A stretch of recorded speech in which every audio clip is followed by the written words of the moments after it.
Every session started with 10 minutes of walking on the treadmill just to get the blood flowing and kind of a nice warm up. And then we jumped right into some glute activation, just some easy sets of some bridges just to get the glutes firing, since that was the main focus of this workout program.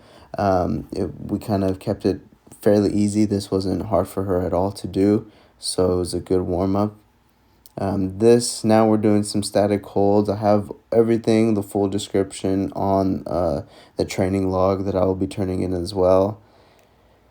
And then we jumped straight into foam rolling right after that, working from the bottom up, starting with her calves. She's rotating as she goes up and down, trying to get all heads, medial and lateral head of the gastroc, soleus, trying to get it all. And here to the hamstrings, there's some discomfort. There's discomfort overall during the whole foam rolling phase of the mobility program, but she definitely progressed as time went on. And here's some quad and hip foam rolling. She found an area in the hip that was really causing some discomfort and was really tight, so she kind of kept it there. Here, glutes really fired her up. There was a lot of discomfort, but nothing that she couldn't get through, just being extremely tight.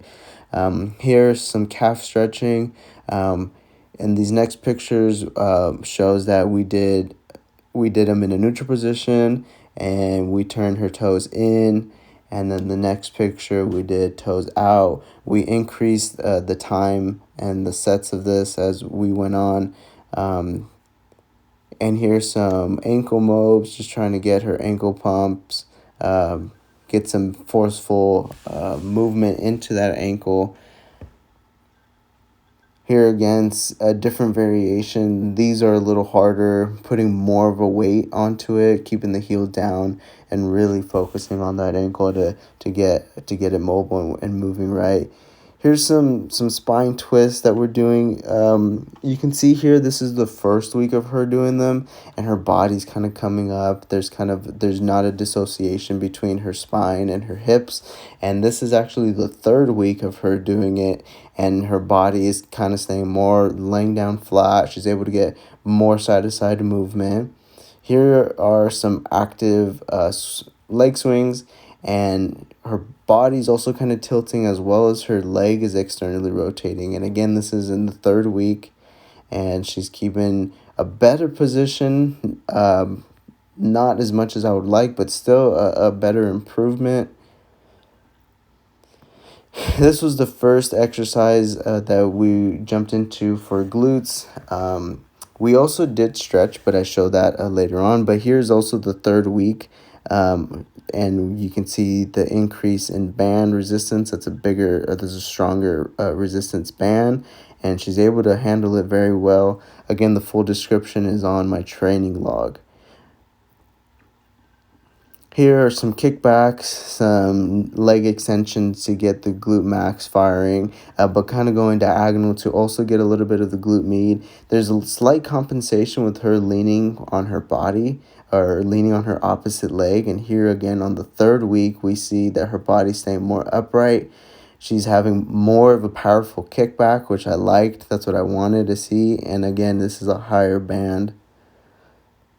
Here we added doing external rotations with both of her legs. This was added to the third week of the program. Here again, this is the first week. She's doing some hip abduction. This is a different variation, but this was really getting her fired, and really notice how weak her glute med was just by doing this simple of a movement, just focusing on moving the hips and not her body. Here we did some side lunges. We're doing, if she would go one step forward, she would go one step back, 2 steps forward, 2 steps back, to have an even balance and have everything kind of, again, even, not doing one side is more dominant than the other. And this first time going through it, her glutes were definitely fired up. Here's again the third week, kind of a midweek kind of review of how she was doing with the higher resistance of a band. She's handling it very well. This was some abdominal work that we were doing. These were the abdominal hollowing. I know we talked about how this might not be the best way to brace the core, but I really wanted to see if it was true, if there was any negative effects to it.